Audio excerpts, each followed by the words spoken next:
What lies beyond the edge of the map is not empty space. It is a presence, a patient, watching presence that has been in these mountains, these forests, these mist-shrouded coasts, long before our roads ever cut through them. And sometimes, it makes itself known. This is Verified Nightmare, where every story is a documented case. Every detail is corroborated by police reports, eyewitness testimony, and declassified records. The horror you are about to hear is not folklore. It is a case file. Tonight, we document 11 incidents from the Pacific Northwest. 11 times individuals ventured into the evergreen wilderness and encountered something that should not exist. From the Olympic Peninsula to the Cascade Range, from the remote beaches of Oregon to the forgotten logging roads of British Columbia, these are accounts of a world that operates on rules we do not understand. What you are about to hear will change how you see the shadows between the trees. It will make you question the sound of a branch snapping just out of sight.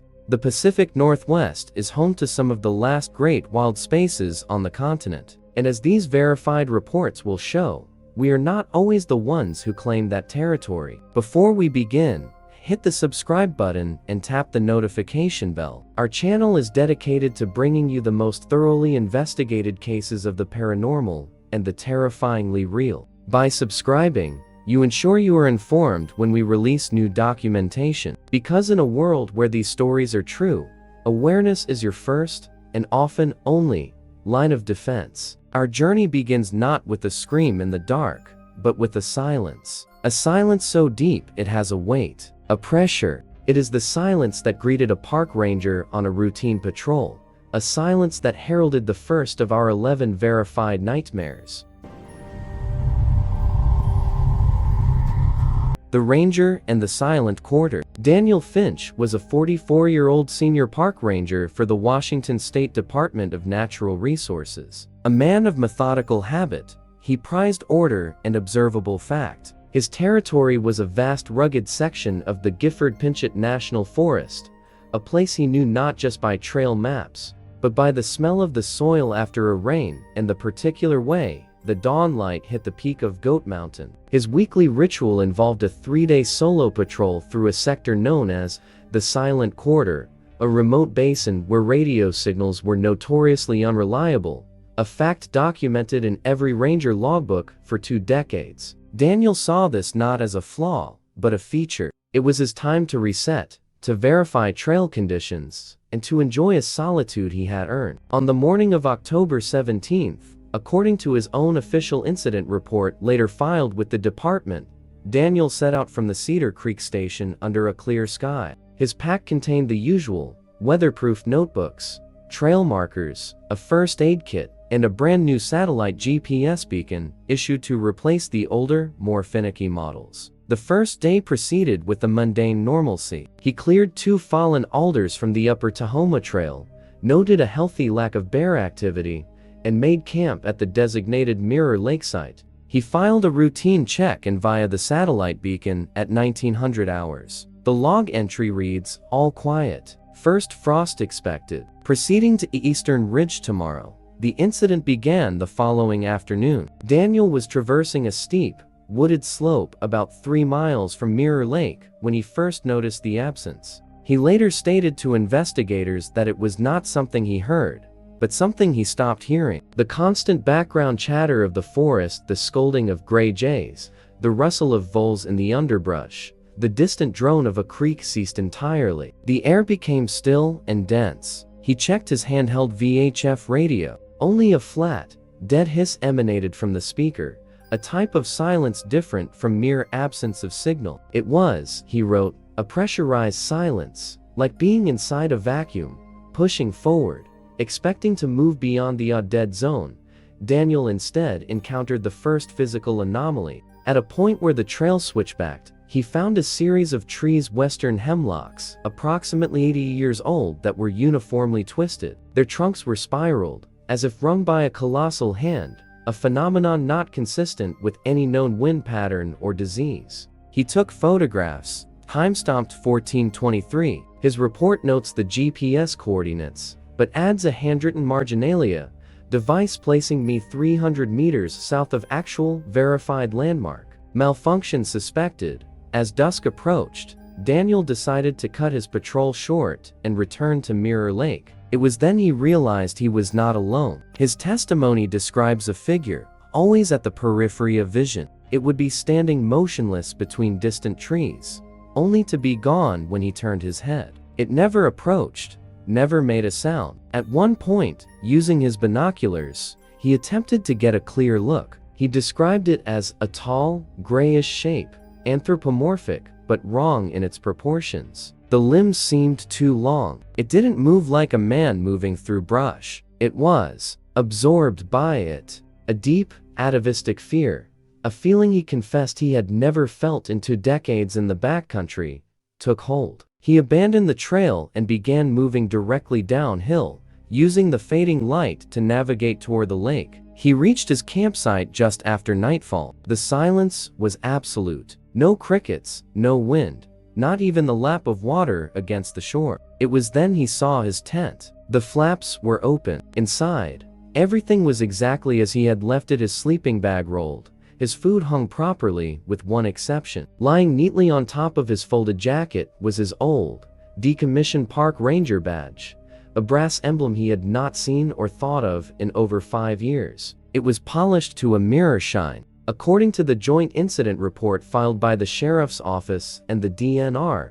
Daniel Finch activated his emergency satellite beacon at 21:14 hours. The signal was strong, but all subsequent attempts by dispatch to raise him via the beacon's two-way text function went unanswered. A search and rescue team was mobilized at first light. They found him at the Mirror Lake campsite, alive and physically unharmed, but in a state of profound shock. He was sitting on a log, staring at the lake. His new satellite beacon lay beside him, its casing pried open. The internal circuitry, as noted by the lead SAR technician, was fused into a solid, blackened lump, as if subjected to an intense, localized heat source. The old badge was not present. Daniel insisted he had thrown it into the lake. The official record lists the incident as a case of acute environmental stress leading to a transient psychological episode, compounded by unexplained equipment failure.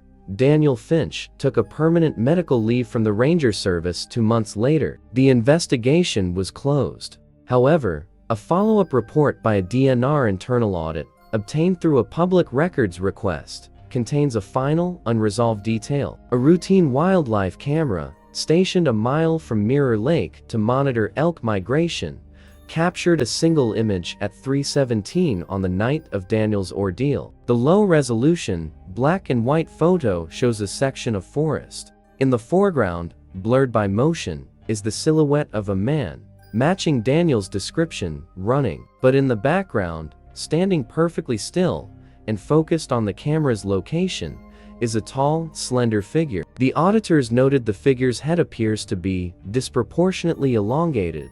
The photo was deemed inconclusive and filed as an anomaly. The camera malfunctioned immediately after taking the picture and never recorded again.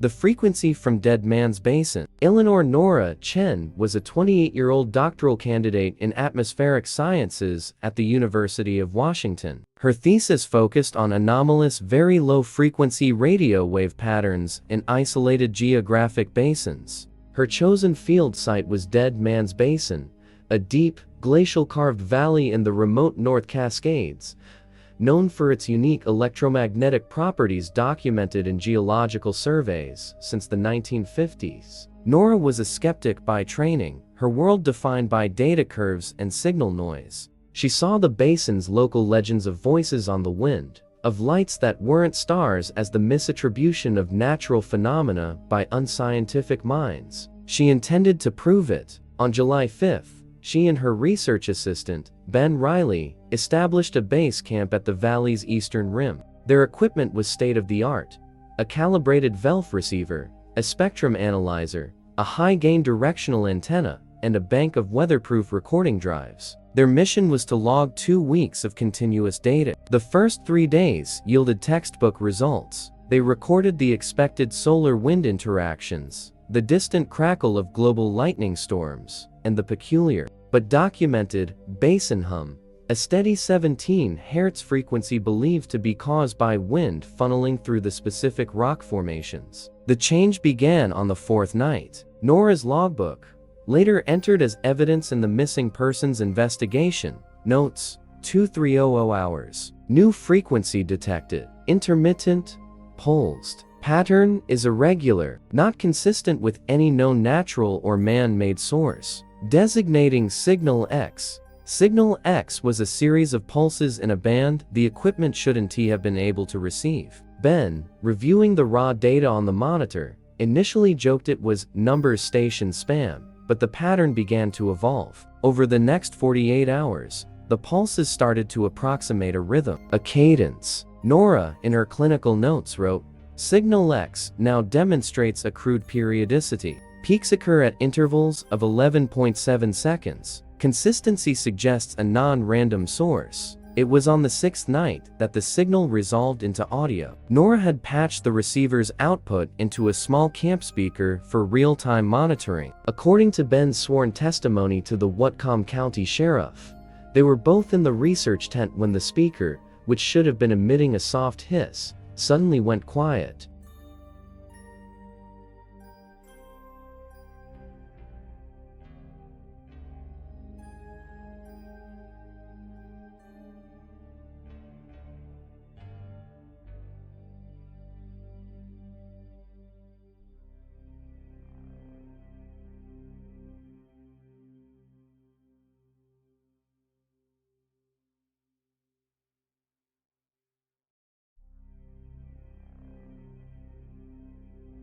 She believed they were picking up a stray, desperate transmission from a lost hiker on a different, incompatible band of freak atmospheric bounce. Ben was less convinced. He noted the voice had no background noise, no wind, no rustling of gear, just a dead, sterile silence around the words. He wanted to pack up and report it. Nora insisted they triangulate. She needed a source. Using the directional antenna, they spent the next day pinpointing the signal's origin. It led them not to a trail or a ridge, but deep into the thickest, oldest growth section of the basin, a place not on any recreational map. The forest here was a labyrinth of giant cedars and deadfall. The pulsed signal from their portable receiver grew stronger with every step. The forest grew quieter.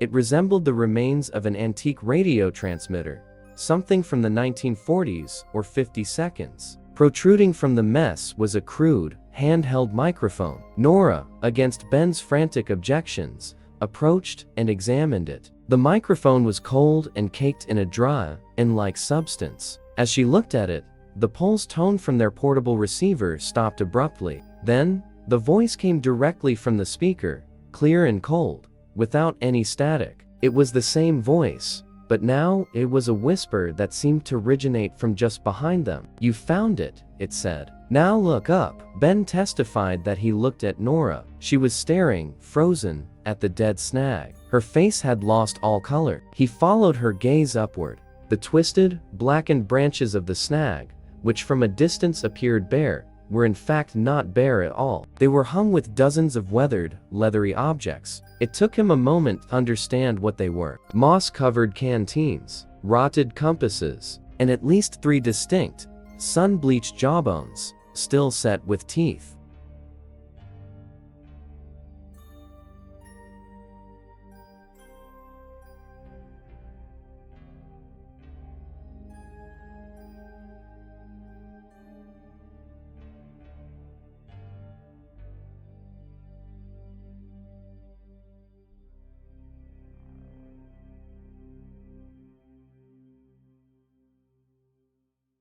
The research equipment was seized. An analysis by the university's engineering department, detailed in a supplemental report, confirmed the equipment was functioning normally. The recording drives, however, contained a gap. The 72 hours of data containing Signal X were unrecoverable. The drives were physically intact, but the data sectors were listed as blank, with no evidence of ever having been written to. The final, verified detail comes from Ben Riley's sworn testimony. He stated that before the equipment was packed away by investigators, he saw the spectrum analyzer screen flicker on for a moment, powered by its residual battery. The display showed a single, strong, steady frequency being received. It was a perfect sine wave at 17 Hz, the natural basin hum. Superimposed over it, in the amplitude modulation, was a clear, slow Morse code pattern. It was repeating the same 3 letters, over and over. D-O-T, D-O-T, D-O-T, the code for the letter S. A signal from somewhere,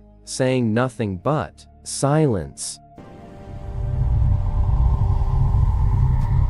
The tunnels under Tillamook. Marcus Thorne was a 37-year-old civil engineer specializing in hydrological systems. A practical man with a deep-seated trust in concrete and rebar, he was contracted by the Oregon Department of Transportation in the autumn of 2018 to survey a series of old drainage tunnels built beneath the scenic highways along the Tillamook coast in the 1930s. The project was routine: assess structural integrity, map any undocumented passages, and recommend repairs or closures. For Marcus, it was a welcome respite from office work, a chance to apply his skills to historic infrastructure. He was known for his meticulous, almost obsessive note-taking, a trait documented in his performance reviews. His focus was Tunnel Number 7, a 400-foot conduit carved through a rocky headland near Cape Meares. Historical records were sparse, noting only its completion in 1934 and its subsequent minimal use. Local archives contained a single, cryptic foreman's note from the period: excavation halted at 387 feet. Soundings inconsistent. Concrete pour authorized to seal secondary bore. Marcus dismissed this as typical period-era superstition, likely related to unstable geology. On the morning of November 2nd, Marcus entered the tunnel alone, standard procedure for a preliminary visual inspection. His equipment included a high-powered LiDAR scanner, a gas detector, and a digital voice recorder for verbal notes. The air inside was cold and carried the sharp, mineral smell of wet concrete and salt. His voice recorder captured his initial observations: entry point stable, minor seepage at joints, consistent with age. Proceeding to terminal wall, the first anomaly was a temperature gradient. According to the digital log from his handheld thermometer, the ambient temperature dropped from 52 degrees Fahrenheit at the entrance to a steady 41 degrees at the 300-foot mark, far beyond what the coastal geology could explain. The second was the sound. His recorder picks up, beneath his own voice, a low, almost sub-audible rumble. He notes it as possible distant surf resonance through rock. It was at the terminal wall, the supposedly sealed end of the tunnel, where the incident began. The 1934 concrete pour was there, but it was not a seamless barrier. A fracture, roughly 2 feet wide and 4 feet high, had opened at its base. The edges of the fracture were not jagged as from a collapse, but smooth, almost polished. A current of damp, colder air flowed from it. Marcus's LiDAR scan confirmed the fracture led to a space beyond. Against protocol, but driven by professional curiosity, he decided to perform a limited visual reconnaissance. He squeezed through the opening into a secondary tunnel. This passage was not man-made. The walls were smooth, borehole smooth, but devoid of tool marks. They curved in organic, flowing patterns, as if formed by water flowing through softer stone that had then hardened. His headlamp beam seemed absorbed by the strange, glassy rock. His voice recorder captured his whispered note: natural formation, unusual lithology, extending approximately, beam doesn't reach end, airflow strong. He ventured 50 feet. The passage began a gentle descent. It was here his gas detector alarm triggered softly. The display showed a slow, steady rise in ambient carbon dioxide, alongside traces of hydrogen sulfide. He was about to turn back when his headlamp caught a series of markings on the wall. They were not geological. They were symbols: geometric, interconnected lines, and spirals carved into the rock at chest height. They were precise, deliberate, and deeply ancient, weathered by processes that suggested immense age. As he raised a hand to touch one, his recorder captured a sudden, sharp intake of breath. There's no dust, he whispered, in the sealed space. No dust in the grooves. It was then he heard the first click. A soft, percussive sound from the darkness ahead, like two stones being tapped together. It was answered by another, to his left, closer, then another from behind him, back the way he came. The clicks formed a slow, deliberate rhythm, encircling him. His recorder picks up the rapid sound of his own breathing, the rustle of his jacket as he turned. "Hello," he called out. His voice echoed dully, dying quickly in the dense stone. The Audit incident report states that Marcus Thorne's emergency locator beacon was activated at 14:07. A two-man crew stationed at the tunnel entrance responded. They found his equipment bag just inside the fracture in the terminal wall. The LiDAR scanner was on, its battery drained. The voice recorder was still running. The final minutes of the audio, as transcribed in the sheriff's report, are as follows. The rhythmic clicking grows louder, closer, overlapping into a chaotic chatter. Marcus can be heard hyperventilating. Then, a new sound, a high-pitched, wavering whistle, like air being forced through a narrow fissure, but with a disturbing tonal quality that mimics, almost mocks, the cadence of human speech. There is a scuffle, a grunt of effort, and then Marcus's voice, calm and terrifyingly clear, says, "It's not a tunnel, it's a throat." The recording ends with the sound of something heavy being dragged over stone, fading into distance, followed by a final, definitive click. Marcus Thorne was never found. The official investigation concluded he was likely overcome by toxic gas in an unstable geological feature, his body lost in a subsequent rockfall. The tunnel was sealed with explosive charges 3 days later. Verification comes from two sources. First, the geological analysis of the rock dust from his boots, requested by his family's private investigator. The mineral composition did not match any known strata on the Oregon coast. It contained microscopic crystalline structures that a consulting geologist labeled metamorphic under extreme, atypical pressure gradients. Second, and most chilling, are the LiDAR scans recovered from the device. While the visual data of the secondary tunnel was corrupted, the positional data was not. It mapped a path. Marcus had traveled 187 feet beyond the fracture. The scan shows the passage descending, then terminating not in a wall, but in a vast, open chamber. The last few data points before the scanner failed show something moving in that chamber. The points resolve into a shape. It is long, sinuous, and according to the point cloud reconstruction, it appears to be pressed against the tunnel's exit, as if looking in. The shape possesses a dense cluster of points at one end, suggestive of a complex, multi-jointed appendage. The audit report classifies this data as anomalous instrument echo and sealed the file. The watchers of the Willamette Pass, Sarah and Joel Kincaid, aged 31 and 34, respectively, were experienced weekend backpackers from Eugene. Joel was a data analyst, Sarah a high school biology teacher. They documented their trips meticulously on a popular hiking blog, rating trails for difficulty, beauty, and family friendliness. Their goal was to hike every mile of the Oregon Pacific Crest Trail section. On the weekend of May 12th, they set out for a 2-night trip through a secluded stretch of the Willamette Pass area, a region of dense fir forest and volcanic rock formations. Their plan was straightforward, their permits filed, and their gear was modern and reliable, including a personal locator beacon and a satellite messenger. The first day was uneventful, even idyllic. Sarah's blog draft, recovered from her laptop, describes the cathedral silence of the old growth and the crisp,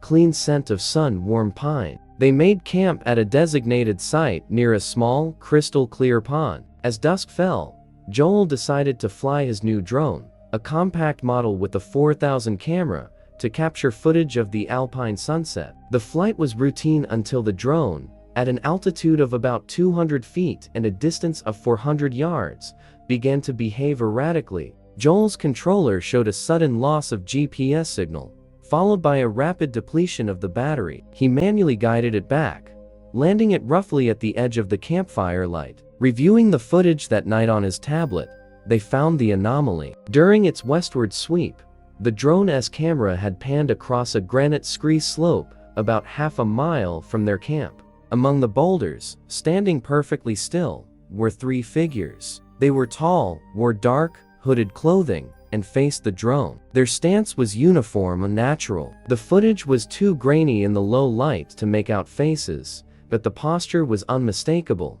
They were watching. Sarah, rational, suggested it was other hikers, perhaps surprised by the drone. Joel was unsettled. The scree field was not on any trail. The nearest access was a brutal, off-trail bushwhack of several miles. The next morning, a small, strange detail cemented their disquiet. Joel went to filter water at the pond. On the sandy bank, on the opposite side from their camp, he found footprints. They were barefoot, with elongated toes, and they were fresh. They led from the tree line to the water's edge, and then simply stopped, as if the maker had vanished into the pond. He took a photo with his phone but didn't tell Sarah, not wanting to alarm her. They hiked out that day, cutting their trip short by one night. The sensation of being watched was now a constant companion. Twice, Sarah caught a glimpse of movement in the trees parallel to the trail, a flash of dark fabric. Their satellite messenger, which had sent routine OK checks, failed to send its scheduled evening message,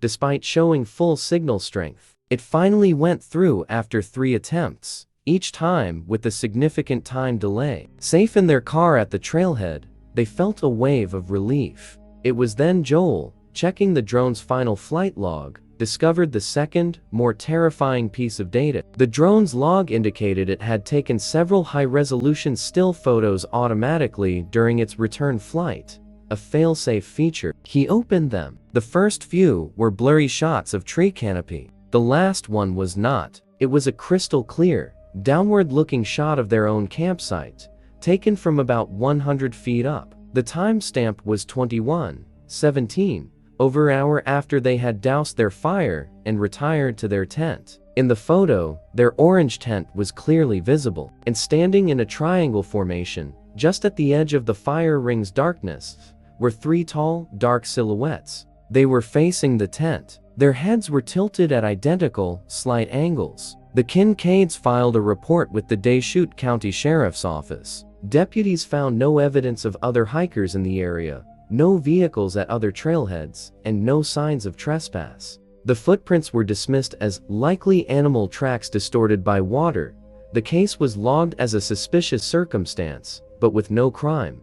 No further action was taken. Verification comes from the digital forensics analysis performed by a specialist hired by the Kincaids. The drone's metadata was intact and confirmed the photos were authentic, not manipulated. The GPS coordinates in the image placed it directly over their campsite. Furthermore, a deep analysis of the photo revealed a detail not visible to the naked eye. When the shadows around the 3 figures were digitally enhanced, it appeared that the figures were not casting shadows in the same direction as the moonlit rocks around them. Their shadows, if they had any, fell inward, towards their own feet. The specialist's report noted this was optically impossible under the recorded lighting conditions, and suggested it was likely an artifact of the drone sensor and the low light. The Kincaids no longer hike. Their blog has been dormant since the incident. The final, unresolved detail comes from Joel's sworn statement. A week after the incident, he was cleaning the drone. He removed the microSD card to back up the footage one final time before wiping it. As he held the card, he noticed something. Scratched into the plastic casing of the card itself, finer than a human hair, was a tiny, intricate symbol. It was a series of interlocking triangles inside a circle. He was certain it had not been there before. He showed it to a colleague in materials science, who stated that creating such a precise etching on that type of plastic without damaging the internal circuitry would require a laser tool of exceptional calibration. The card, when tested, functioned perfectly. The symbol matched nothing in any database they could access. It remains in a drawer in their home, a small physical artifact of the watchers in the woods, a verified mark left by an unseen hand. The Echoes at Spirit Lake. Lena Petrov was a 59-year-old volcanologist with the US Geological Survey, a woman whose entire career was built on reading the Earth's most violent language. She had been part of the Mount St. Helens monitoring team since 2004. Her expertise focused on the seismic whispers and gas emissions of the slowly rebuilding volcano. Her life was data plots and spectrometer readings. The area around Spirit Lake, still choked with the ghostly, floating logs from the 1980 eruption, was to her not a haunted place, but a profoundly instructive one, a landscape demonstrating raw geologic power. In the spring of 2022, she was conducting a solo, week-long deployment of new ultra-sensitive infrasound sensors around the lake's perimeter, devices meant to detect pressure waves too low for human hearing. Her base was a hardened USGS observation cabin on the lake's north shore. The work was solitary and methodical, which suited her. She would hike to a sensor site, download data, perform maintenance, and return. The landscape was one of eerie beauty: gray pumice plains, the massive log mat on the lake, and the brooding, steaming dome of the volcano itself. On her third day, while checking sensor array delta near a collapsed ridge called the Ghost Spine, she found the first irregularity. The infrasound data showed a persistent, rhythmic pulse emanating not from the volcano, but from a point deep beneath the surface of Spirit Lake itself. The pulse had a regular period of 2.3 seconds. It was not a known hydrothermal vent signature. Her notes, filed via satellite modem that evening, read, "Anomalous low-frequency source in Spirit Lake. Rule out biological to regular. Too powerful. Possibly a resonant cavity from submerged debris. Investigating with ROV tomorrow." The remotely operated vehicle was a small, tethered craft equipped with a camera and sonar. She launched it the next morning from a stable portion of the shoreline. The water was dark, stained by tannins and volcanic sediment. The sonar painted a picture of the infamous log mat from below a tangled, sunken forest. As she guided the ROV towards the coordinates of the pulse, the sonar image began to distort. The lake floor, which should have been a gradual slope, showed a sudden, sheer drop-off into a chasm the existing bathymetric maps did not record. The pulse was coming from within it. Lena maneuvered the ROV over the edge. The camera showed nothing but inky blackness. The depth meter spun past 300 feet, far deeper than the known maximum depth of Spirit Lake. At 450 feet, the ROV's lights finally illuminated something other than water. It was a structure, jagged, angular, and made of a black, glassy material that looked like obsidian. It was not a natural rock formation. It had facets, sharp edges, and what appeared to be geometric patterns covering its surfaces.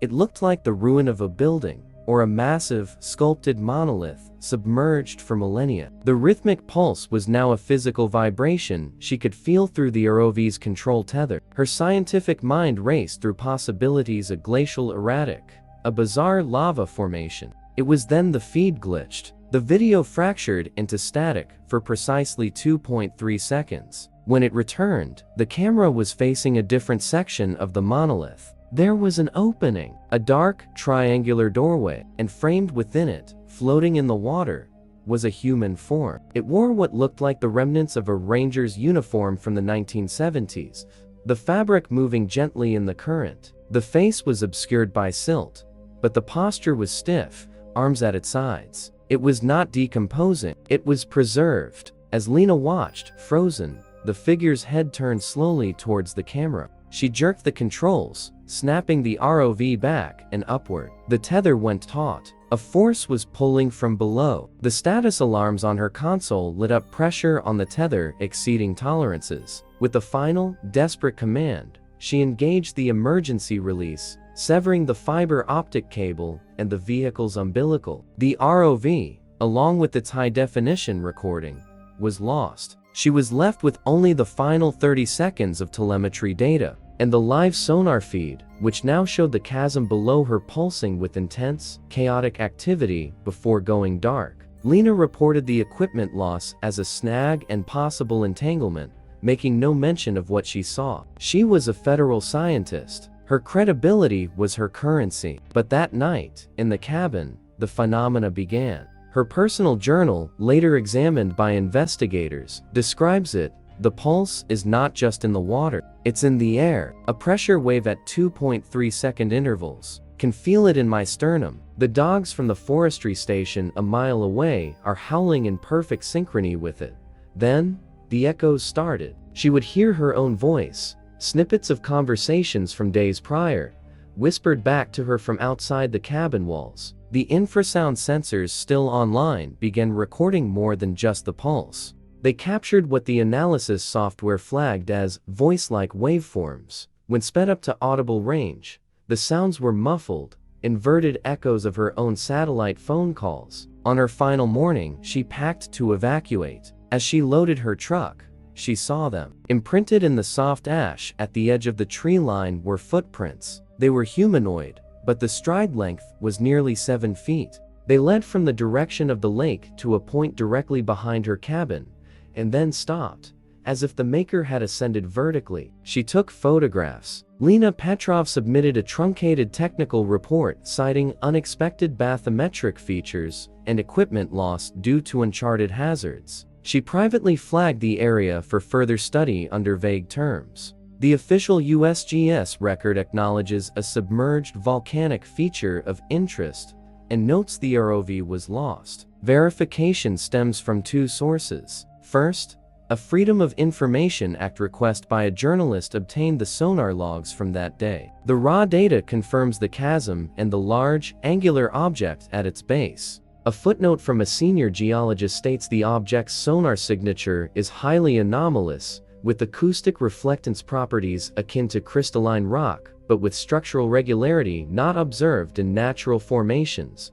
Second, and most compelling, are the footprints. The photos Lena took were analyzed by a forensic podiatrist consulted by the journalist. The expert's statement notes the prints show an arch structure and weight distribution inconsistent with the human gait of that stride length. The depth suggests a subject weighing approximately 250,300 pounds, but the pressure points indicate a bipedal stance with the center of gravity several inches higher than a human of proportionate size. The ash itself was dated. It was from the 1980 eruption. Those prints had been there, untouched, for over 40 years. They were not made by Lena, or by anyone from her team. They had been waiting.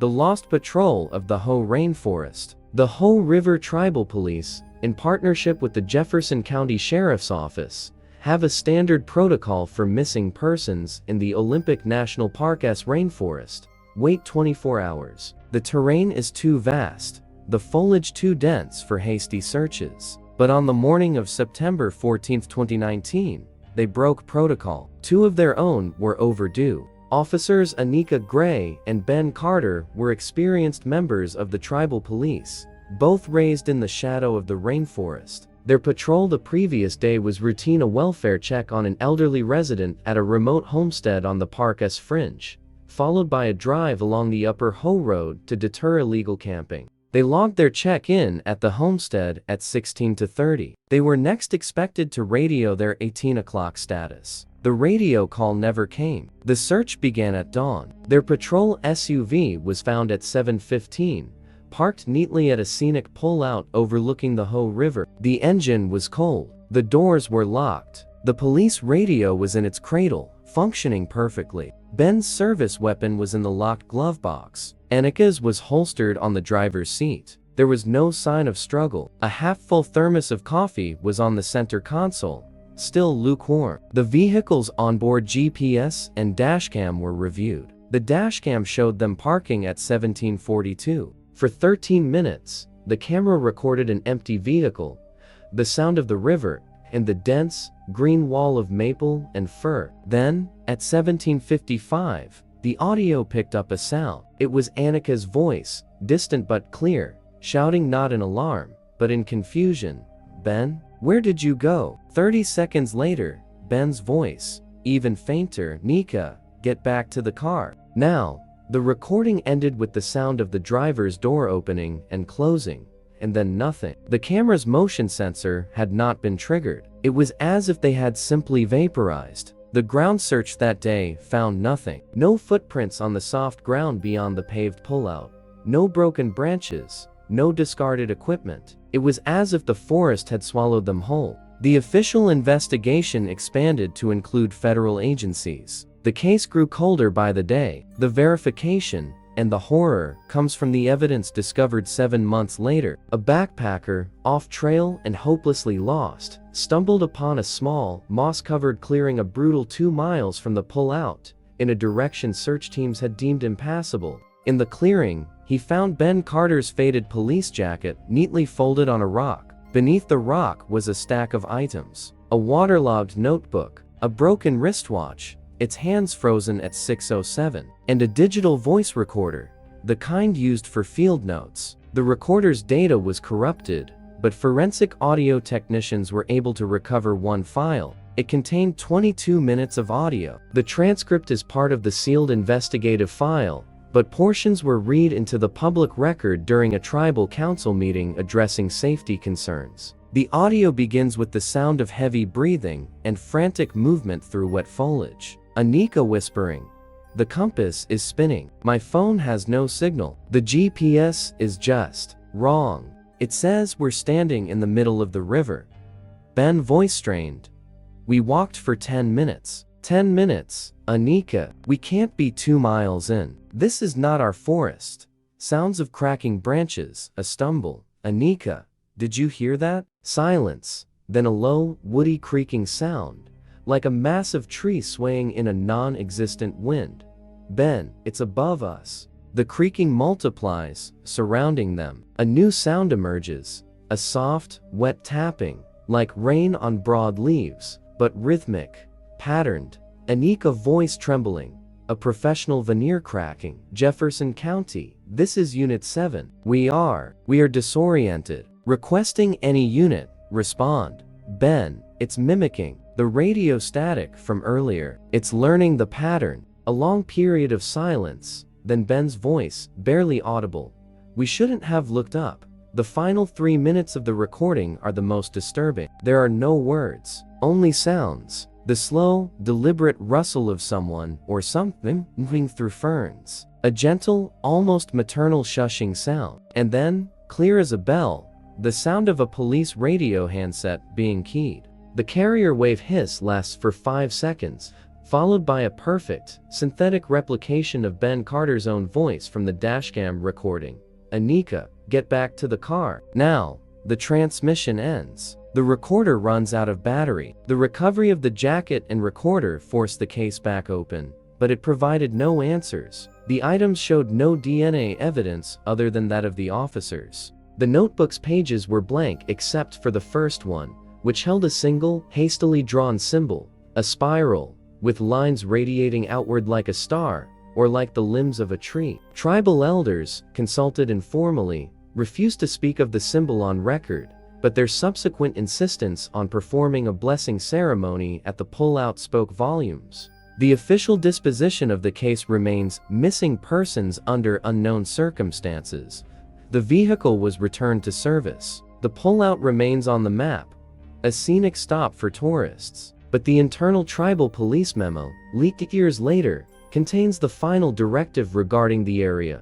All patrols are to conduct welfare checks at the Johnson homestead via the lower road. Upper Ho Road beyond milepost 44 is not to be used for routine patrols after 1,600 hours. Units will not stop at the scenic vista at milepost 45. This is not a suggestion.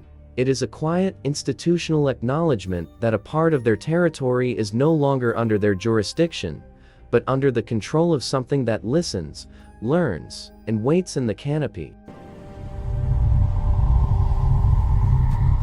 The station that wasn't there. Arthur Flynn, a 52-year-old long-haul trucker with 30 years and over 2 million accident-free miles under his belt, was a creature of habit. His run from Boise, Idaho, to Bellingham, Washington, along US Route 12 through the dense, winding forests of the Gifford Pinchot, was a monthly ritual. He knew every turn, every pull-out, every independent gas station that stayed open past midnight. His rig was his home, its cab meticulously organized, his logbooks precise. On the night of February 28th, he was running ahead of schedule, facing a mandatory 10-hour rest stop. He intended to take it at a familiar, 24-hour truck stop near Packwood, a place he knew had strong coffee, clean showers, and reliable diesel pumps. The weather turned near White Pass. A sudden, thick fog descended, not unusual for the area. But this one had an oily, clinging quality that reduced visibility to less than 50 feet. Arthur, cautious, slowed to a crawl. His satellite weather band reported clear conditions, a discrepancy he noted with irritation. His GPS began to stutter, flickering between his known route and suggesting non-existent side roads. Relying on muscle memory and the faded reflectors on the pavement, he pressed on, searching for the familiar glow of the Packwood truck stop sign. He missed it, or rather, it wasn't where it should have been. After an hour of tense driving in the unnatural silence of the fog-muffled forest, he saw lights ahead, a soft, sodium vapor globe leading into the mist. Relief washed over him. As he drew closer, the shape of a small, standalone gas station resolved from the gloom. It was not the busy truck stop he expected, but an older, two-pump affair with a modest attached convenience store. A sign, its neon tubing flickering intermittently, read, Alpine Refuel. He'd never seen it before, which was impossible. He'd driven this route monthly for a decade, but the fuel gauge was nudging empty, and fatigue was winning. He pulled his rig onto the crushed gravel lot, the sound loud in the dead air. The place was open. A single fluorescent tube buzzed inside the store. He parked, noting the complete absence of other vehicles, and stepped out. The air was cold and still, carrying a faint, sweet chemical smell, like stale gasoline and pine sap. He walked to the pumps. They were old, dial-face models with rolling number digits, the kind he hadn't seen since the 1990s. The price per gallon read $1.47. He stared at it, then glanced at the store. Through the smudged glass, he could see a clerk, an older man with a hunched posture, reading a newspaper behind the counter. Arthur tried the pump. It clicked on and dispensed fuel normally. As his tanks filled, his unease grew. The silence was absolute. No distant highway noise, no insects, no hum of electrical transformers. Just the glug of diesel flowing. He walked to the store entrance, the bell above the door giving a dull, tinny jingle. The interior was a time capsule. Laminate wood paneling, a rack of faded road maps, a cooler humming too loudly. The clerk didn't look up from his newspaper, which Arthur saw was the Tacoma News-Tribune. The date on the masthead was October 11, 1991. Quiet night, Arthur said, his voice sounding too loud. The clerk slowly lowered the paper. His face was gaunt, his eyes pale and watery. He gave a slow, deliberate nod. Always is, he said, his voice a dry rustle. You passing through? Just need fuel and a rest, Arthur replied, moving to the cooler for a soda. The brands were all wrong. Names he hadn't seen in years. Best not rest too long, the clerk said, folding his paper with the crisp, precise motion. The road doesn't like sleepers. Arthur dismissed it as backwoods oddity. He paid for the fuel and the soda with cash, noting the register was a mechanical, clanging model. The transaction complete, the clerk looked him directly in the eye. You'll want to be west of the river by 317, he said, no inflection in his voice. What's at 317? Arthur asked. The clerk simply pointed a bony finger at a wall clock behind him. It was a simple analog clock. Its second hand was motionless, stuck just past the 12. The time read 3:16. A chill shot down Arthur's spine. He muttered a thanks and left. Back in his rig, he turned the key. The engine cranked, but didn't start. A wave of panic hit him. He tried again. Nothing. The dashboard clock read 3:16 a.m. He looked back at the store. The lights inside went out, plunging the interior into blackness. The single overhead light above the pumps flickered and died. He was alone in a pool of darkness, the fog pressing in. He spent the next hour trying everything, his breath fogging the cab. At precisely 4 o'clock a.m., according to his watch, the engine turned over on the first try, roaring to life as if nothing were wrong. The fog had lifted slightly. He threw the truck into gear and pulled onto the highway, not looking back. As dawn broke, He found the real Packwood truck stop, exactly where it should have been, bustling with morning activity. He reported nothing. Who would believe him? He filed a standard vehicle maintenance report for the non-start, attributing it to the cold. But he couldn't let it go. On his next run, in broad daylight, he searched for the Alpine refuel. There was no gravel pullout, no foundation, nothing. Just dense forest and a sheer rock face where the station had stood. He later quietly checked with the Washington State Department of Licensing. No business named Alpine Refuel had ever been registered in that county. Verification comes from two sources. First, Arthur's electronic logging device, a federally mandated GPS tracker, was subpoenaed as part of a routine compliance audit months later. The data shows his rig stationary for 1 hour and 14 minutes at a set of coordinates that correspond to a point inside a protected forest reserve, not on any paved or gravel road. The audit flagged it as a possible data error, but the timestamp from 2:53 a.m. to 4:07 a.m. on February 28 matches his story exactly. Second, and more concrete, is the physical evidence. When Arthur finally had his fuel tanks drained for scheduled maintenance later that spring, the mechanic found a contaminant. Mixed in with the diesel was a significant quantity of a substance later identified as a leaded gasoline additive, tetrathyl lead, which had been banned from all consumer automotive fuels in the United States in 1996. The chemical analysis report noted the compound was consistent with formulations commonly used in the late 1980s and early 1990s. There was no possible source for it in Arthur's modern supply chain. The fuel he purchased that night, from those old-fashioned pumps, was a relic of another time, a ghost liquid that had powered his rig for over 300 miles. It was proof that the station and the fuel had been real. At least for that one night, in that specific, silent fold of fog. The Deepwood Transmission. Maya Rios was a 29-year-old field technician for a private broadband contractor, the kind of person who brings the modern world to the wilderness. Her job was to install and service satellite internet terminals for remote cabins, fire lookouts, and research stations across the North Cascades. She was pragmatic, good with her hands, and unfazed by solitude. In November, she was assigned a service call at the Deepwood Research Station, a privately funded ecological outpost so remote it was only accessible by a grueling 4 times for track, followed by a 2-mile hike. The work order, filed by a Dr. Alistair Vance, simply stated, "Primary VSAT terminal degraded signal, requires realignment and diagnostic."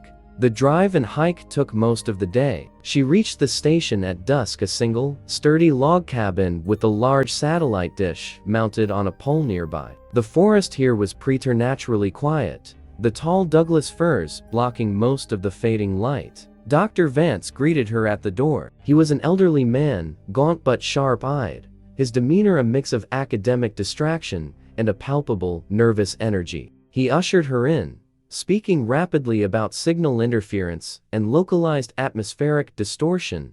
The cabin was a cluttered library of biological samples, old radio equipment, and stacks of paper logs. Maya got to work outside with her meter. The hardware was in good shape, but the signal-to-noise ratio was abysmal, flooded with the type of interference her scanner couldn't categorize. It wasn't random static. It was patterned, a series of repeating, pulsing waveforms that looked almost like a slow, digital heartbeat on her spectrum analyzer. She realigned the dish, but the interference only grew stronger. Puzzled, she traced the coaxial cable from the dish back to a junction box on the side of the cabin. There, she found a second cable, older and frayed, spliced incompetently into her modern line. It snaked off into the dark woods. When she confronted Dr. Vance inside, his demeanor shifted. The nervous energy solidified into a desperate intensity. He confessed, for 12 years, he hadn't been studying birds or trees. He had been listening. He pointed to a bank of antiquated,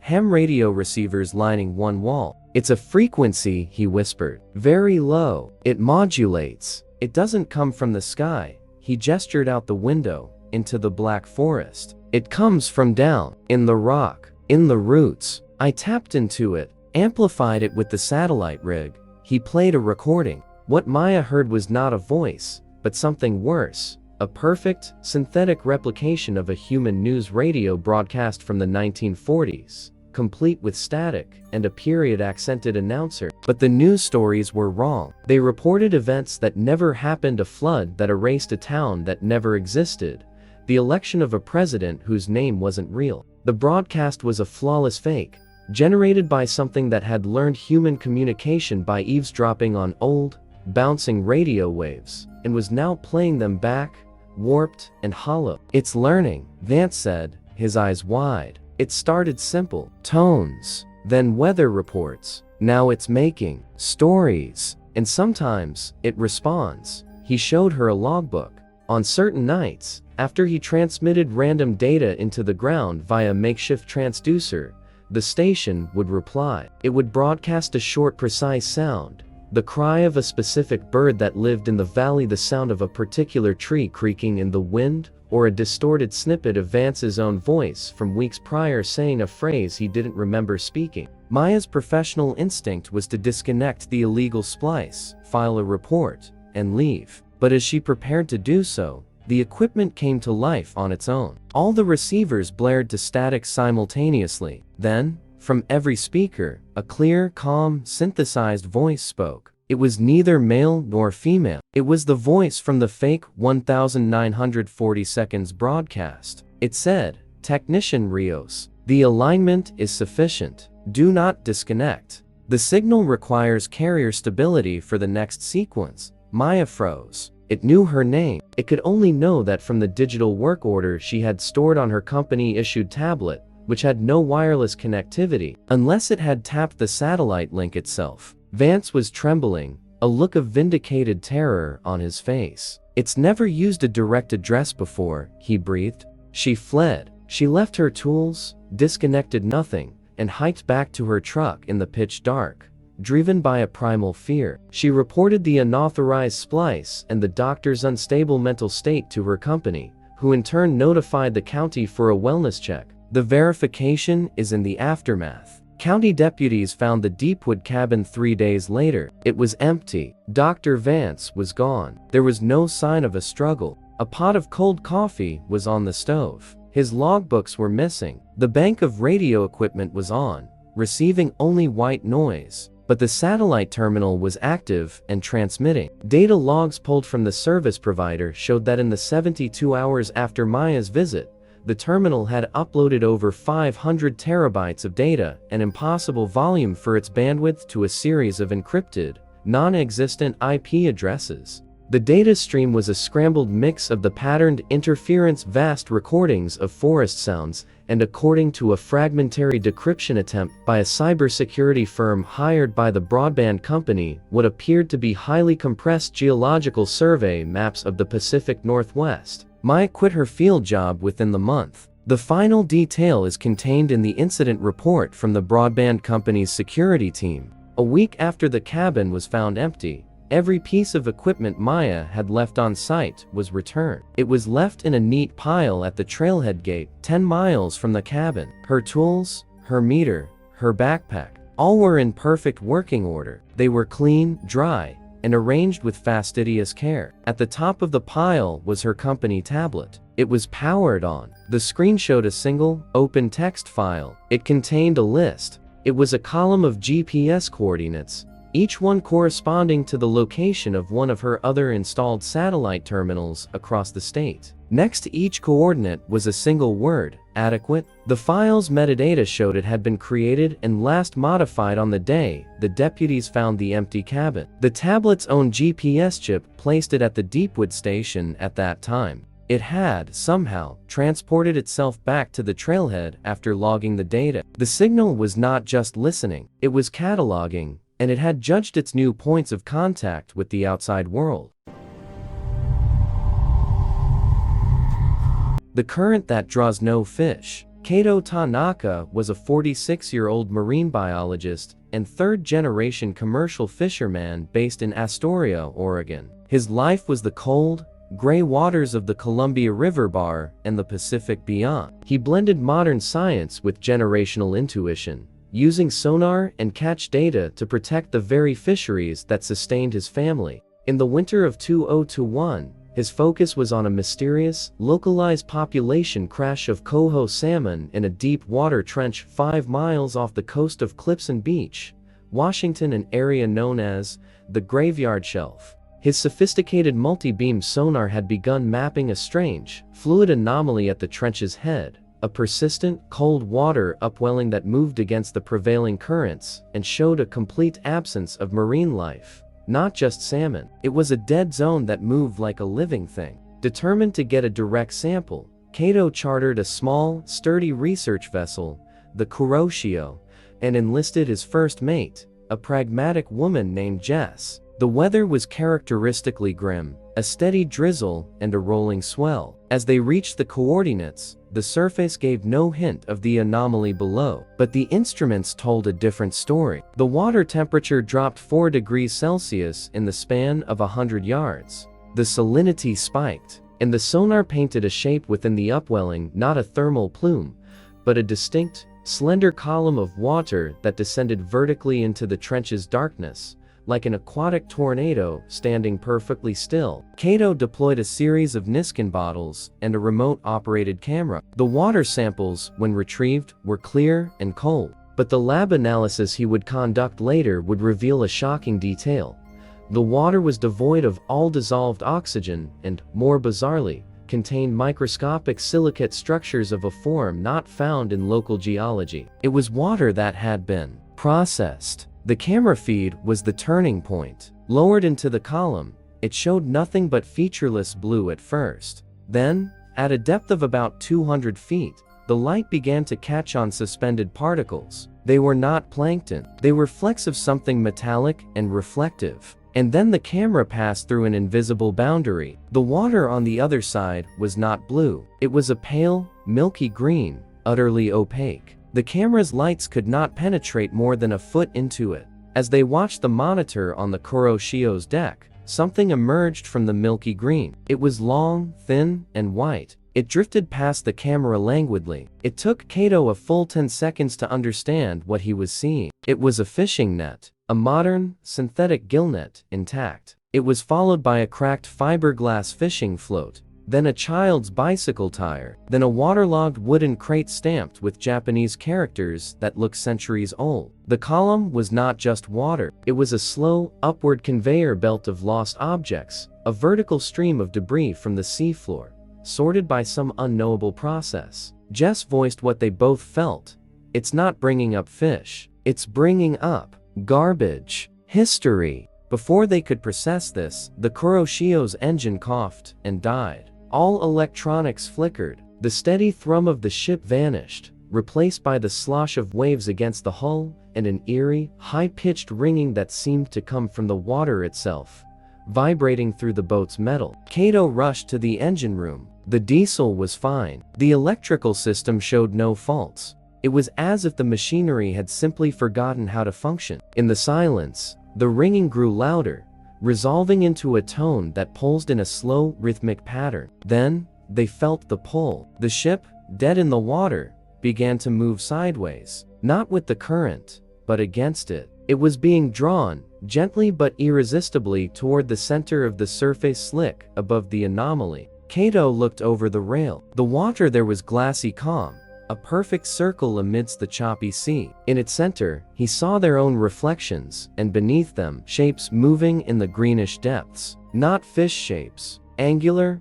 complex shadows, interlocking and shifting like the gears of a submerged clock. They launched the emergency life raft, fearing the ship would be dragged under. As they rowed frantically away, the Kuroshio continued its silent slide into the glassy circle. It didn't sink violently. It submerged slowly and evenly, like a toy boat being pushed deliberately under a bath surface, until only the tip of its antenna remained, then nothing. The water smoothed over, leaving no wake. The electronic ringing ceased. At that moment, the Kuroshio's engine, heard through the water as a distant, muffled thrum, started up again. They could hear it running perfectly, fading as it descended into the deep.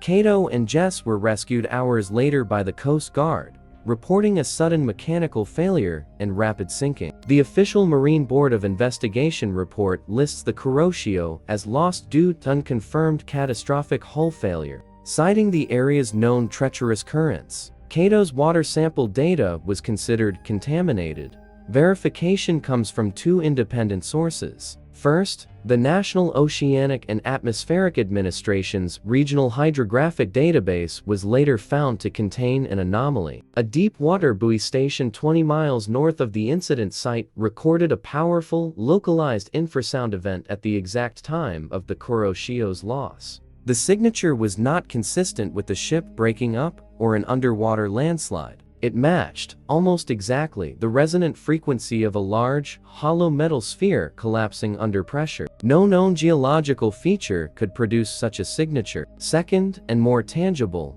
was the debris. 3 months after the incident, a storm system washed unusual wreckage onto the shores of Clipson Beach. Among the modern trash were objects that should not have been there. A perfectly preserved glass fishing float of a type used in the 1920s. A section of wooden hull planking with hand-forged iron nails, and a single watertight sealed tin. Inside the tin, found by a beachcomber, was a logbook from the schooner Genevieve, lost with all hands in 1904. The final, water-damaged entry was dated October 30th, 1904. It read, "The comm circle has us. Engine dead. It is singing to us from the deep green. It is showing us all we have ever lost. God forgive us." The logbook was authenticated by the Columbia River Maritime Museum. The current that draws no fish does not consume. It collects, and on rare, quiet days, when the conditions are just wrong, it sometimes gives something back. The lights of the Larch Valley Fire Watch. Henry Dobbs, 68, was a retired timber surveyor who served as a seasonal fire lookout for the Forest Service in the isolated Larch Valley Tower of the Okanogan-Wenatchee National Forest. It was a summer job he'd held for 15 years, a quiet communion with the landscape. His world was a 14x14 glass cube perched on stilts atop a bald peak, surrounded by a silent sea of conifers. His tools were his Mk8 Osborne Firefinder, a pair of heavy binoculars, and a single sideband radio for daily check-ins. He was a man of few words and absolute reliability, his logs famed at the district office for their dry, meticulous detail. The summer had been unusually quiet, with few lightning strikes and low fire danger. This changed on the night of August 3rd. Henry's log entry for 20 to 47 reads, "Unusual atmospheric disturbance. Persistent ST. Elmo's fire on antenna array. No thunderstorm activity in region. Static on all radio bands." What began as static soon resolved into something else. His radio, tuned to the emergency frequency, began to pick up faint, broken transmissions. They were voices, but they were speaking in reverse. Audio engineers later analyzing his recorded tapes confirmed the voices were speaking English sentences played backwards. When corrected, one phrase became clear. "Can you see the lights yet, Henry?" He scanned the valleys with his binoculars. At first, nothing. Then, in the deep bowl of the North Fork Valley, light winked on. It was a steady, electric blue pinprick, not a campfire. Then another, a mile to the east. Then a third. They formed a perfect, equilateral triangle. Over the next hour, more appeared, forming a complex, grid-like pattern across the forest canopy, a ghostly map of points covering an area of nearly 20 square miles. They pulsed in unison with a slow, breathing rhythm. Henry contacted District Dispatch. The response was garbled, fragmented by the same pervasive static. But the message was clear. No aircraft were reported, no authorized activity in that sector. They advised him to continue observing. The second night, the lights returned. But this time, they were closer. The grid had shifted, its geometric center, now 2 miles nearer to his tower. The radio transmissions grew stronger. The reversed voices now gave coordinates, latitudes, and longitudes that, when plotted on his map, corresponded to the exact locations of the lights. One voice, clearer than the rest, whispered a forward phrase amidst the backward chatter. "We are correcting the survey. On the third day, Henry descended from his tower on his scheduled supply day. He hiked to the nearest point where a light had been the previous night. He found no evidence of a camp, no disturbed earth, no tracks. But he did find the trees. A circle of 6 ancient larch trees. Their trunks were scarred from root to branch with deep, precise glyphs. They were not carvings from a knife. They looked burned in, as if by a laser, and they matched no known cultural symbols. More disturbing was the silence. The circle was devoid of life, no insects, no birds, not even lichen on the marked bark. The air was still and carried a faint, ozonic scent, like after a lightning strike. That night, the lights appeared in a tight ring round the base of his mountain. The radio was now a constant stream of reversed speech, with the clear, forward voice cutting through more frequently. It began describing him. Henry is at the window. Henry is using the binoculars. Henry is afraid. It then began reciting his personal history, his army service number, the name of his first dog, the make of his first truck, details known only to him, and buried in decades-old paperwork. The climax came on the 4th night. A storm system moved in, but it was wrong. The clouds boiled in a perfect spiral directly over the lookout tower, yet no rain fell, and there was no thunder, only a profound, building pressure. The lights below ascended from the trees. They floated up, forming a swirling constellation around his peak. The radio voice was now a clear, calm baritone. It said, "The calibration is complete. The benchmark must be verified." At that moment, a single, blinding white beam of light lanced down from the spiral cloud directly onto the tower's roof. Every piece of electrical equipment sparked and died. The Osborne firefinder's metal components grew painfully hot to the touch. Henry, in his final, handwritten log entry, scrawled, "It is not light. It is solid. It is taking a measurement." He was found the next morning by a frantic 2-man crew from the district office, who had lost all contact. Henry was catatonic, sitting in his chair, staring out the window. He was physically unharmed. The tower was intact, but every single window was covered, on the outside, with a fine, geometric grid of lines etched into the glass, as if scored by a diamond. The pattern matched the glyphs on the trees. Henry Dobbs never spoke again. He resides in a long-term care facility. The official Forest Service report attributes the event to an extreme and undocumented electromagnetic phenomenon associated with a rare plasma storm, citing the equipment damage and the etched glass as evidence of a powerful coronal discharge. Verification lies in the physical evidence and the radio logs. The etched glass was analyzed by a materials lab at the University of Washington. The scoring was not superficial. It extended halfway through the pane. The pattern was a microscopic fractal, repeating the same triangular motif at decreasing scales. The lead physicist noted privately that creating such an etch would require a sustained, focused energy beam of immense precision and power, technology an order of magnitude beyond current laser etching capabilities. Furthermore, the district's master radio logs, which record all transmissions received at the base station, confirm the bizarre traffic. For those for nights, the logs show a continuous data stream on the emergency frequency, flagged as encrypted noise. When the district's communications technician, on his own initiative, ran a segment of the recording through audio reversal software, he heard it. The clear, calm voice, amidst the chaos, stating, "Geodetic survey of Sector 7B complete. Anomaly logged. Awaiting next phase." The technician filed a confidential memo, which was subsequently classified as an instrument malfunction log. The lights were not visitors, they were surveyors. And Henry Dobbs, in his tower on the peak, was not an observer. He was the benchmark they came to measure. The last broadcast of Cole. Chloe Bennett was a 24-year-old freelance audio archivist hired by a non-profit historical society to digitize and catalog the contents of a donated estate. The estate belonged to the late Walter Clegg, a reclusive ham radio enthusiast who had lived alone in a cedar-shingled house near the remote hamlet of Forks, Washington.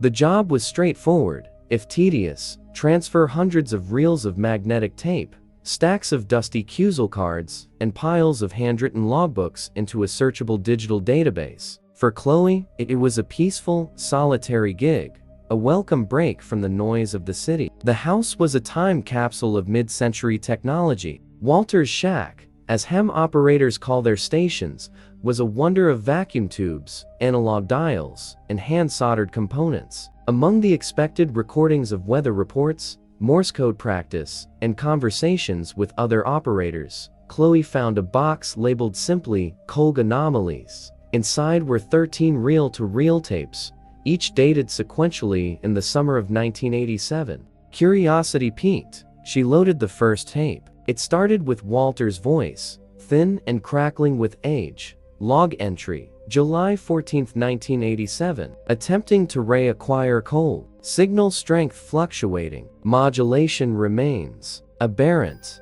Then, the recording shifted to what Walter had captured. It was a radio broadcast, but of a quality far superior to anything possible from a pirate station in the 1980s. The audio was crystal clear, digitally pristine. A smooth, mellifluous announcer's voice said, and that was the harmonic cadence with their new single, Stars Over Sapphire Bay. You're listening to 98.7 Colg, The Light. Coming up, news on the waterfront development vote, and a check on that marine layer pushing into the harbor. It sounded like any professional adult contemporary station, complete with slick jingles and sound effects. But the songs were unfamiliar, the artist names fictional, and the news stories referred to events and places in a Port Garland that did not exist on any map of Washington. Chloe listened, entranced by the weirdness. Over the next several tapes, a pattern emerged. Walter would log his attempts to find the signal, which appeared only on certain nights, between 2 o'clock and 4 o'clock a.m., on a frequency that legally belonged to a Seattle station that was off the air at that hour. The broadcasts were always flawless, always live feeling, and always describing a sunny, bustling coastal city called Port Garland, a twin to places like Astoria or Port Angeles, but subtly wrong. The weather was always perfect. The traffic reports described bridges and tunnels that weren't there. The commercials advertised products with eerie, off-kilter slogans. The horror seeped in gradually. On the 9th tape, Walter's voice was trembling. It's interactive, he whispered after a broadcast segment. I keyed the mic last night, just my call sign. Tonight, they responded. The recording that followed was the smooth Colg announcer, giving the local time and temperature, then adding, and a shout out tonight to our listener in the woods. We see you, Walter. We've always seen you. Keep that antenna calibrated.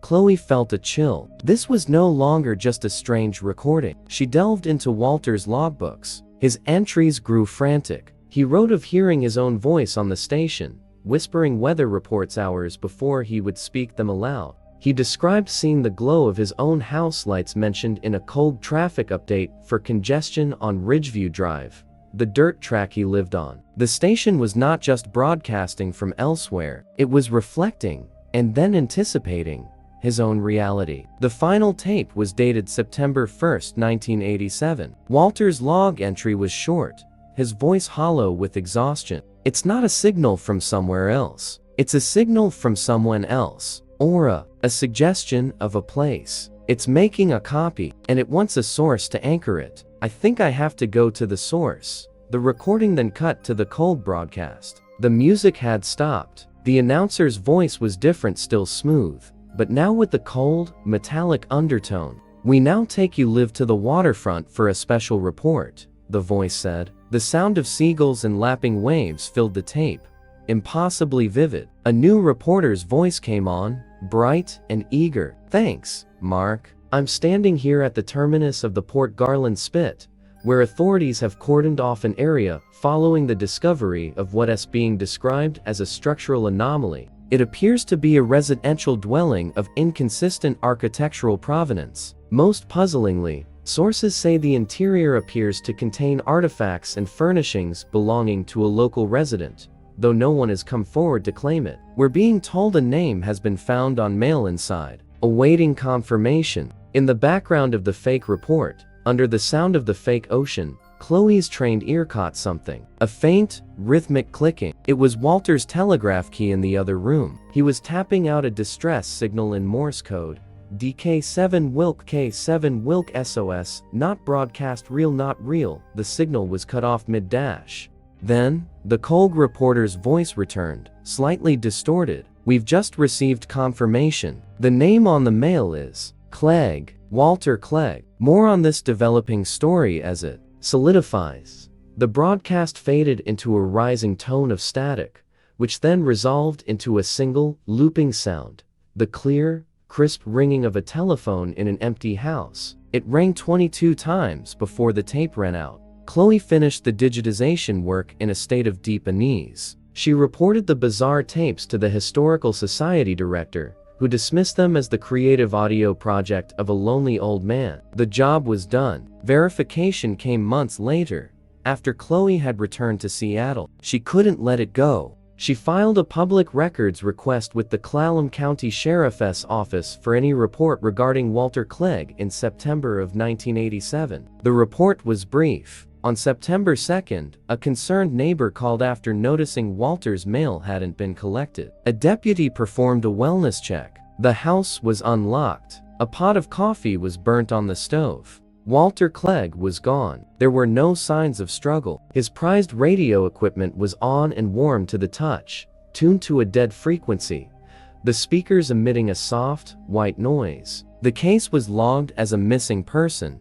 likely a senior wandering into the woods. He was never found, but the report's final note contained the detail that haunts Chloe to this day. Under Inventory of Personal Effects Removed for Safekeeping, the deputy listed, among other things, 1 portable reel-to-reel tape recorder, model Sony TC510, found on living room chair, tape inside, recorder in record mode, tape fully spent.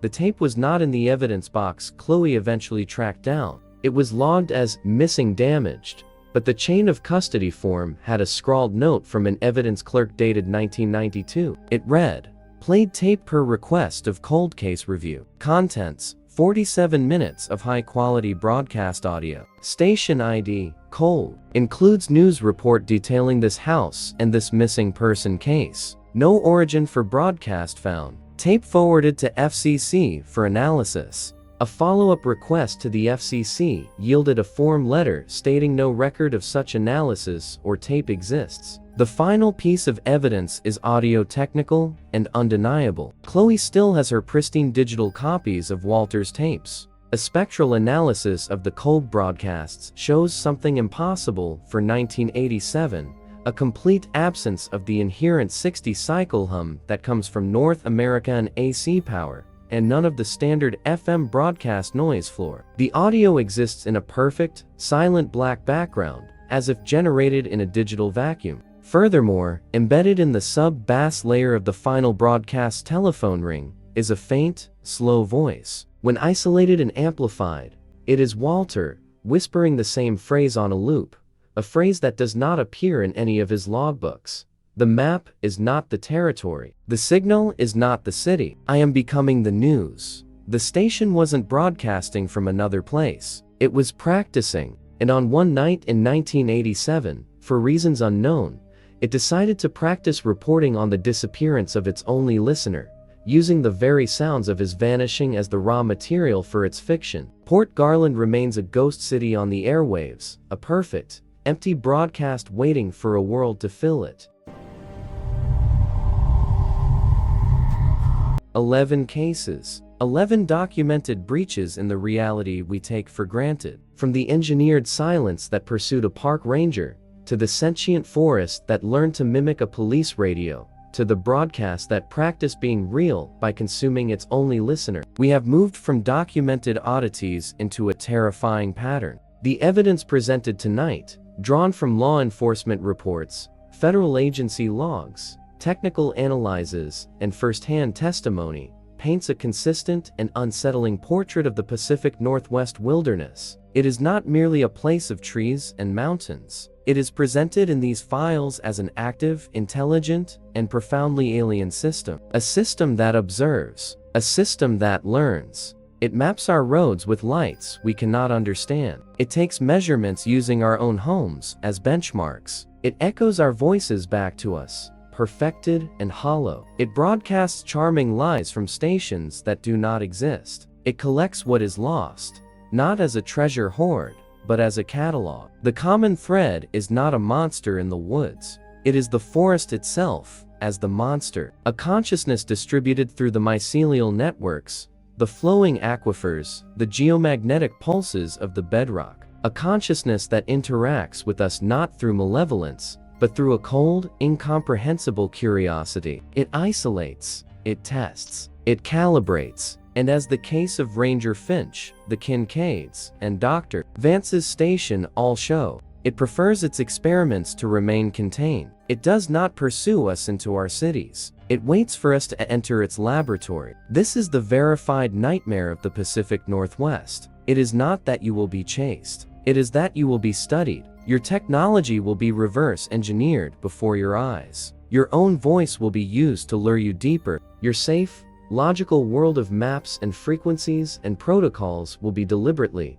meticulously dismantled to see how you react when the rules you built your life upon are proven to be fiction. So, what is the actionable truth from these 11 case files? Your instincts are your first and last line of defense. That feeling of profound silence, of being watched, of geographic confusion, these are not anxieties. They are, according to these reports, the primary symptoms of intersection with this other system. Trust that feeling. Turn back. The convenience of the remote gas station, the shortcut, the solo hike into the deep brush, these are not just adventures. In the context of these verified incidents, they are potential points of contact. Plan accordingly. Never assume you are the first or the only thing with agency in that landscape. This channel exists to arm you with the only weapon effective against the unknown: knowledge. We cross-reference, we file requests, we analyze the data, so you don't have to step into the dark unprepared. Therefore, your next actions are clear. Subscribe to Verified Nightmare. Every new subscriber strengthens our network, allowing us to investigate deeper and bring more documented cases to light. The notification bell is your early warning system. In a world where these stories are real, our channel is your intelligence briefing. Like this video. The algorithm is a blind, mechanical force. By liking this video, you program it. You tell it to put this information in front of other truth seekers, other people who need to see the pattern before they encounter it themselves. Comment below. Share your own accounts. We have a dedicated team that investigates viewer submissions. Every story is vetted. Yours could be the piece that completes a pattern we haven't yet seen. The wilderness is not empty. It is occupied. It has been for far longer than we have recorded history. Our stories, our roads, our signals are just the latest layers over something ancient and utterly indifferent. The most dangerous monsters are not the ones that chase you. They are the ones that simply watch and learn and wait for you to make a mistake. This has been Verified Nightmare. Remember, the trees have ears, the rocks have eyes, the static has a voice. Stay safe.